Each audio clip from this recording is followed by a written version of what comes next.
bienvenidos a otro programa sin exclusiones.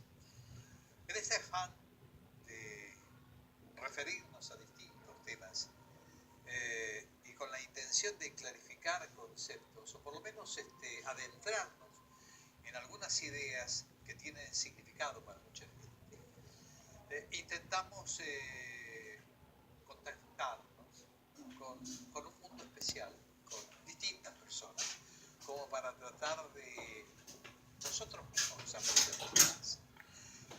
Hoy la intención es hablar del sentido de pertenencia. El sentido de pertenencia, ¿qué quiere decir todo esto? Y después les voy a explicar por qué el sentido de pertenencia. Les voy a leer algunas de las cosas que he encontrado en cuanto a definiciones en particular. Por ejemplo, la pertenencia es aquel sentimiento que nos lleva a ver algo como parte de nosotros, de nuestra vida, de nuestro interior y sobre todo algo que de alguna manera percibimos como importante. En otro sentido, alguien dice, el sentido de pertenencia es sentirse parte de un grupo, una sociedad o una institución. Esto tiene su origen en la familia, ya que es el primer grupo al que pertenecemos. Y por otro lado, la noción de sentido puede vincularse al proceso fisiológico de recepción y reconocimiento de estímulos que se realiza mediante los sentidos, a la razón o el entendimiento, a la significación cabal o a la finalidad de algo. Pertenencia. Y esto tiene que ver con una nota que leí en un blog en Facebook que dice exactamente en 2 párrafos. El título es Educación judía y militancia y dice: nací judía, no nací ortodoxa, laica, conservadora ni reformista. El haber nacido judía y mantener alguna forma de vida judía no me hace diferente o especial y no me otorga el título de guardiana del reino del judaísmo todo. Yo nací judía y decidí que dedicarme a la educación es mi estilo de militancia. Creo que no hay una manera correcta o incorrecta de identificarse como judío y la forma de hacerlo de cada cual es parte de una decisión personal, particular, por lo que ningún camino puede considerarse más o menos eficaz que otro. Y hay una serie de connotaciones y explica el porqué de esta militancia o esta pertenencia. Quien esto escribe o ha escrito es consultora educativa, formadora de formadoras, formadora de formadores, directora de importantes instituciones educativas, ha sido hasta hace poco tiempo directora general del Departamento de Educación de AMIA y se llama Beatriz Nemirovsky, que a la sazón también es mi prima hermana. Así que, Beatriz, con todo el cariño del mundo, gracias por venir. Un placer estar acá, un placer. Y por supuesto, otro realmente a quien quiero mucho, Guillermo Yanco. Gracias, Luis, muchas gracias. El tema está abierto, te doy a vos la palabra al principio como para que te refieras a esto.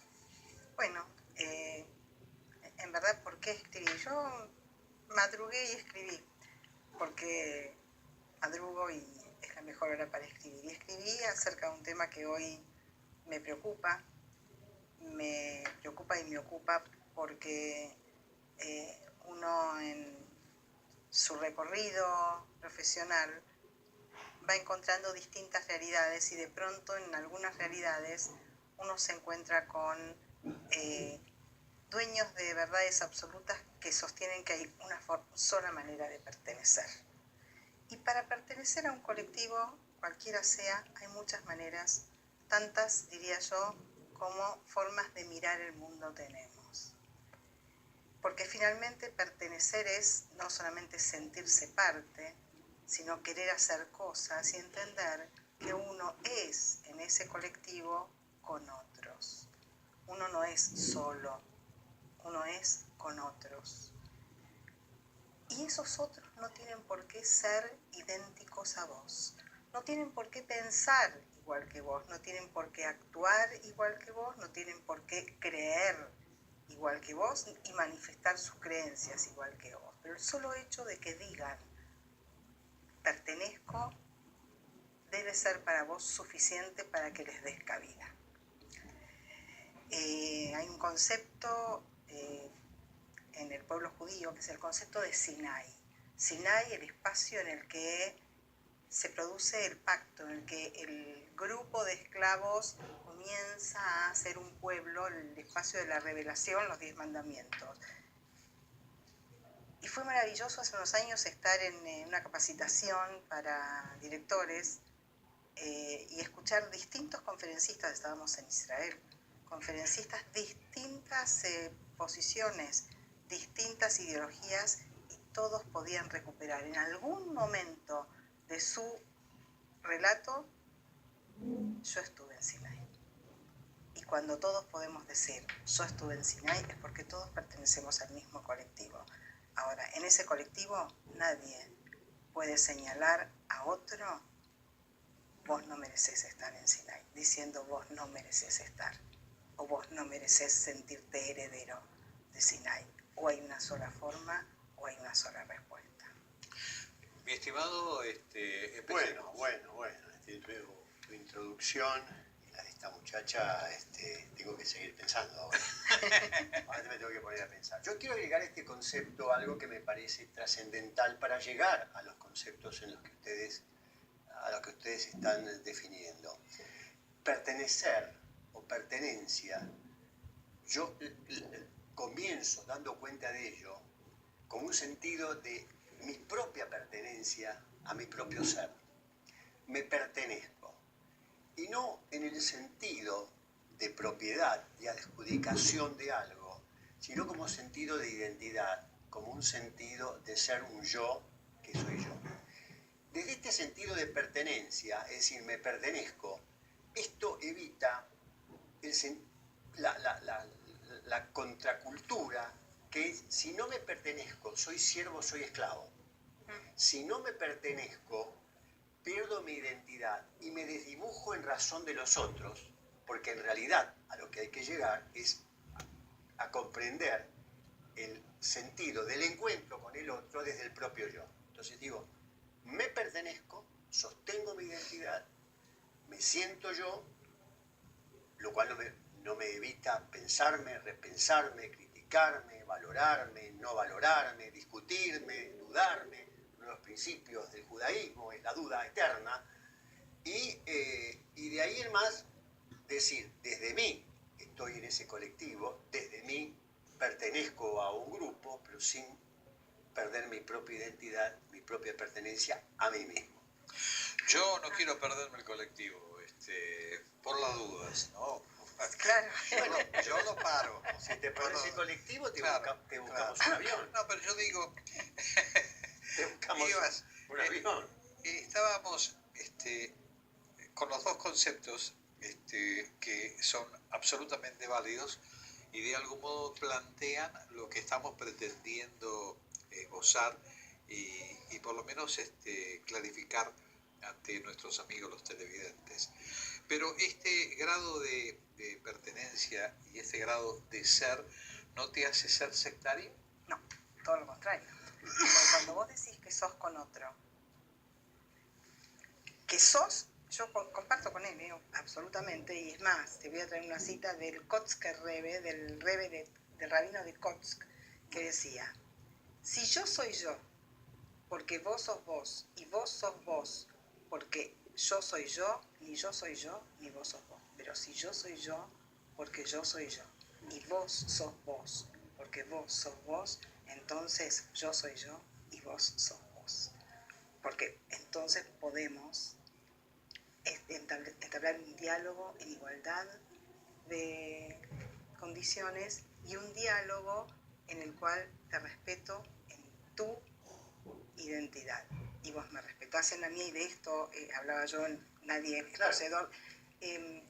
La duda, decía acá Yanko, yo digo la duda es la llave de toda la tradición. Sí, señora. En el Talmud, los debates talmúdicos entre los rabinos son maravillosos, pero además no son sincrónicos, porque alguien que vivió en el siglo III puede discutir desde el texto con alguien que vivió en el siglo II.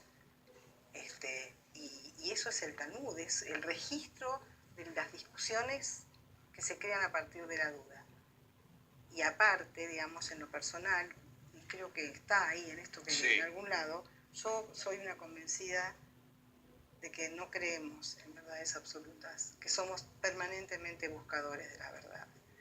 Digamos, en lo personal, esa es mi posición. Yo no creo en las verdades absolutas, creo que el judaísmo nos plantea seguir buscando la verdad. Nadie es dueño de la última verdad. Ahora, agregado a lo mejor para abrir un poquito más, ¿cómo se nutre? ¿De qué se nutre la pertenencia a un colectivo? La pertenencia a un colectivo se nutre de muchísimas cuestiones, se nutre de la transmisión, se nutre de lo que tomás del entorno, se nutre de las vivencias, se nutre de las lecturas, se nutre de disfrutar del arte, de la música, pero fundamentalmente lo que garantiza que esa pertenencia se sostenga en el tiempo y sea una pertenencia que otros posteriores a nosotros puedan elegir para ellos, es que estemos seguros que hay en nuestro medio storytellers, los que pueden contar la historia o las memorias, porque el storyteller no cuenta la historia, relata memorias. Y me parece que no es un tema menor. Cuando uno ha tenido cerca suyo algunos storytellers que fueron importantes, que dejaron huella, es mucho más fácil empezar a construir la propia pertenencia. Sí, de algo de ello habla Primo Levi en Deber de Memoria. Aquí lo tengo. Dale. Os muestro a la cámara Deber de Memoria de Primo Levi. Pero yo traje, en función de la propuesta de Luis para que nos encontremos Sin Exclusiones, encontré en mi biblioteca un librito que se llama Ser judío en el siglo XXI, de Marcelo Birmacher. Sí. Gran escritor, gran novelista, articulista habitual de un medio gráfico argentino. Y me permitís leer un párrafo. La identidad judía está compuesta de verdad, duda y misterio. La verdad es una fe, la duda es acerca de cómo aplicarla y el misterio es la aceptación de que parte de la condición humana es asumir la existencia de enigmas irresolubles y de otros que es mejor no resolver. Si hay una certeza de haber hallado una respuesta verdadera al enigma de la identidad y al enigma de cómo llevar una vida buena, entonces se interrumpe el flujo del deseo humano de conocimiento y la persona se reduce al cumplimiento de ritos sin contenidos. Y un último párrafo. No hay judío ateo completamente ateo, ni judío creyente que no dude. No estamos hechos para las certezas. La duda es nuestra fatalidad. Aún nos preguntamos si frente al monte Sinaí lo que escuchamos fue una voz divina o el eco de nuestras propias almas. Esa duda, la de si existe una divinidad que nos trasciende o si acaso estamos solos con nuestra trascendencia, es uno de los grandes motores de la literatura judía de todos los tiempos y de todos los países. Yo no escribo para encontrar nuevas respuestas, escribo para repetir de la manera más entretenida las viejas preguntas. ¿Existe o no Dios? ¿Existen o no el bien y el mal? ¿Qué ocurre después de la muerte? ¿Qué nos diferencia de los animales? Hay mucho más. Ahí quería agregar algo respecto de esto que estamos conversando y algo de lo que saqué del artículo de la nota que hizo Beatriz. Pero les voy a proponer primero que vayamos a un corte comercial y continuamos. Ya volvemos. A cara. Estamos hablando junto a Beatriz Nemirovsky y el doctor Guillermo Yanco respecto de un tema que es común a todos, que tiene que ver con la pertenencia. Nos hemos adentrado un poco en el concepto y hemos esbozado distintas posiciones a través del judaísmo y estamos clarificando conceptos y por lo menos reconociendo determinadas cosas. Antes de irnos al corte yo dije que iba a querer leer dentro de este artículo que motivó un poco esta inquietud de hacer el programa, algo que es importante, que tiene que ver con esto. La diversidad judía ha sido siempre la norma. Y y abrazar conscientemente esa diversidad, celebrando la variedad, nutriéndonos y consolidando nuestra propia identidad en las diversas maneras de expresar el judaísmo, es dar lugar al pluralismo. Y acá no hay contradicción, todo lo contrario. No hay ninguna contradicción. Uno, digamos, el pluralismo es parte constitutiva del judaísmo. Tenés la escuela de Hillel y la escuela de Shammai. Tenés las parejas, debate pretalmúdico, que después se ven reflejadas en el Talmud. Tenés en todas las épocas pensadores que dan respuestas distintas a las mismas situaciones problemáticas. Tenés a los saduceos, a los esenios, a los fariseos, todos ellos pertenecientes al pueblo judío. Esto es diversidad. Esto es diversidad. Tenés comunidades hoy, tenés comunidades con origen sefaradí, comunidades con origen ashkenazí, con distintas costumbres, eso también es diversidad. Ahora, ¿hay contradicción entre pluralismo y unidad? No, porque el pluralismo es precisamente en este sentido poder lograr la unidad en la diversidad. Y yo ahí, en esto que escribí, ¿en qué tenemos unidad? Tenemos unidad de herencia y unidad de destino. Y como pueblo, nuestra herencia, la de todos los que decimos pertenecer a este colectivo, es la misma, porque nos nutrimos todos en los mismos textos. Podemos mirar el texto con lentes distintas, podemos animarnos a discutir con ese texto hoy y a seguir interpretando y pensar que seguir interpretando hoy es válido. Y hay quien decide que no lo es, que lo que está dicho y que es de una sola manera. Pero lo que es inexorable es que la herencia, el legado es el mismo. Y tenemos también en unidad un mismo destino. Porque lo que le pase, lo aprendimos en la historia, y Guillermo de esto puede hablar ampliamente, lo que le pase a un judío en cualquier lugar del mundo, le pasa a todo el pueblo, porque somos familia.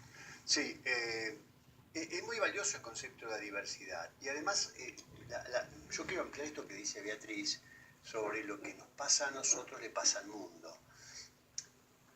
El sentido de la diversidad, el sentido de pertenencia, el sentido de identidad y el sentido de diversidad es lo que permite también comprender que lo que le pasa al otro es lo que nos puede pasar a nosotros. Es decir, el valor, la comprensión de la existencia del otro es fundamental. Y en este sentido, por eso vale el concepto de la duda, porque yo me tengo que plantear que si al otro le pasa, yo no estoy exhibido. Muchas de las cosas que ocurrieron durante la Shoah, durante el Holocausto, fue no advertir, aún por muchos intelectuales y aún por mucha gente con enorme formación, de ahí que por ahí en algún momento uno debiera hablar de cómo se formula lo llamado intelectual, la no comprensión de que aquello que le estaba pasando al otro le podría ocurrir a sí mismo. Entonces, esta mirada, esta diversidad, esta identidad, nos permite tener una enorme percepción para poder ser sensibles a que cuando algo acontece, eso acontece y me acontece a mí también, aunque yo no lo sienta en mi carne, en mi cuerpo y en mi mente. Pero que además, en algún momento, es también probable que me pueda ocurrir en mi cabeza, en mi cuerpo y en mi mente, si no atisbo la posibilidad de ser yo, estar con el otro y luchar contra eso. Cuando hablamos de diversidad y cuando hablamos de todo esto que estamos expresando, que lo estamos refiriendo desde el punto de vista de lo que es ser judío, también podemos ampliarlo y universalizarlo a lo que es ser católico o a lo que es ser maometano o las distintas tendencias que se dan en el mundo y que todos tienen parámetros semejantes. Así es. Así es. Lo que es, digamos, ser connacional de otro en cualquier estado, digamos. Pertenecemos, somos argentinos, pertenecemos, pero no todos pensamos lo mismo, tenemos sin embargo la misma historia hacia atrás, y tenemos seguramente el mismo destino hacia adelante, porque lo que le pase a este país va a pasar a otro. Y entonces, en ese sentido, lo que es aplicable a unos Y somos plurales y pensamos distinto, y es que el hombre es el hombre, ese es el hombre, no somos seres clonados, uno igual a otro. Digamos, uno podría decir, bueno, recuperamos la exégesis bíblica que dice por qué Dios creó un solo hombre. Creó un solo hombre para que todos sepamos que tenemos el mismo origen, pero que nadie pueda decir mi padre es mejor que el tuyo.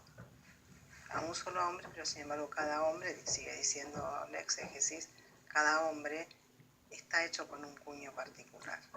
Está acuñado de una manera particular. Nosotros lamentablemente tenemos nuestra propia historia en relación a esto. Y no me refiero solamente al ser judío, me refiero al ser argentino. Claro. Hemos vivido el atentado a la Embajada de Israel, hemos vivido el atentado a la AMIA, hemos vivido la muerte del fiscal Nisman. Y estos acontecimientos trágicos, terribles, ponen en el tapete no solo a nuestra propia vivencia, sino la vivencia de un pueblo como el argentino. Porque esto que ha ocurrido le puede ocurrir a cualquiera, más allá de las connotaciones políticas, de las connotaciones ideológicas, de las circunstancias del momento y de los porqués, el sistema de ocultamiento, el sistema de mentira, el sistema de perversión. Todos estos sistemas nos ocurre a todos. Se focalizó en esto, hablando desde el judaísmo y de los acontecimientos que hemos vivido en la Argentina en los últimos 20 y pico años. Pero uno observa realidades luego de esos acontecimientos y ve que nadie está exento de que le suceda lo mismo. ¿Y por qué las sociedades en general son tan diversas en cuanto a proyecciones hacia el otro? Porque, de acuerdo a lo que he leído aquí, todo lo que vos mencionás es todo fantástico. Realmente es lo que personas normales y amplias y generosas opinan para la vida del uno y del otro. Pero también hay gente que se desvía. ¿Cómo es posible esa pertenencia que está desviándose por momentos en cosas que atentan contra el otro? Y estoy hablando de la violencia. Yo diría que hoy la violencia ha adquirido carácter de obscenidad, ya. Digamos, es obscena la violencia que hay en el mundo. Pero tiene que ver con la falta, la violencia que se ejerce respecto de otro es una violencia que también se ejerce respecto de uno mismo, del que la ejerce, y tiene que ver con precisamente el poco apego a la vida, la poca valoración de la propia vida y de la vida del otro. La deshumanización de algunos espacios en donde medimos resultados, medimos cuánto logré, medimos cuánto tengo. Inclusive hay una tendencia en algunos espacios educativos de valorar la educación recibida en función de mediciones de resultados. Nos olvidamos de que la educación, además de generar conocimiento y cada vez más conocimiento, hay algo que tiene que hacer desde que uno nace, que es humanizar al ser humano. El ser humano necesita un poquitito más de humanismo. Depende de la sociedad en la cual estés viviendo. Depende de la familia en principio, claro. Depende de la sociedad, depende, lamentablemente hoy también tenemos que decir que depende de la escuela, porque si bien esto era patrimonio de las familias, la escuela, la familia cada vez ha ido delegando más cuestiones en la escuela, porque, bueno, la vida cotidiana, la necesidad de sostener y demás hace que no siempre haya todo el tiempo necesario para sentarse alrededor de una mesa y hablar de las cosas importantes de la vida. Tenemos 1 minuto y medio para irnos. Te lo doy a vos para que cierres. A tu pregunta, Luis, yo contesto con la existencia de cada vez más conflictos. Es decir, el siglo pasado no tuvo 2 guerras mundiales, tuvo la Shoah, tuvo el genocidio armenio, tuvo Ruanda, tuvo Vietnam. Pero este siglo, hay un escritor español escribió en el diario El País un artículo bajo el título, algo así como de la Guerra Fría y la Paz Caliente. Uno vive el sistema de violencias cotidianamente. Y hay axiomas frente al conflicto. Hay mucho conflicto que algunos no saben, algunos no lo ven, algunos no saben de su existencia, otros lo ven pero lo ignoran, otros lo ven pero tienen miedo, y otros lo ven y dicen, lo dejo para adelante para resolver. Y en este sentido, y cierro con una frase de Robert Axelrod, de un libro que se llama La complejidad de la cooperación, donde dice, refiriéndose a la Guerra Fría, que se trataba de la cooperación de los egoístas. Nosotros estamos buscando la cooperación de la buena gente, de la gente que por lo menos piensa y aún con dificultades siente que la humanidad puede cambiarse, y evitar la cooperación de los egoístas, que todavía está presente. Bueno, me parece que es el digno broche para el tema que decidimos abordar en el día de hoy. Mi querida Beatriz, gracias por venir. Ha sido un gusto, y ha sido un gusto tratar todo esto. Lo mismo para vos, Guillermo, para mí también ha sido un gusto, como siempre. Bueno, pero me tenés que decir, mi querido Guillermo también. Mi querido Guillermo, eso Claro. está sobre. Pero vos no sos primo de él. Claro, es Eso no es distinto. el- Me conoces desde que nací. Me conoces desde que nací. Claro, Porque soy menor un poquito. Si eso no lo digas. Un poquito, dije. Claro, Un poquito. Nos vemos en otro momento. Gracias. Y ustedes, Nos vemos. por supuesto, el próximo domingo, a partir de las 18 horas, volvemos con otro programa sin exclusiones. Hasta ese momento, muchas gracias.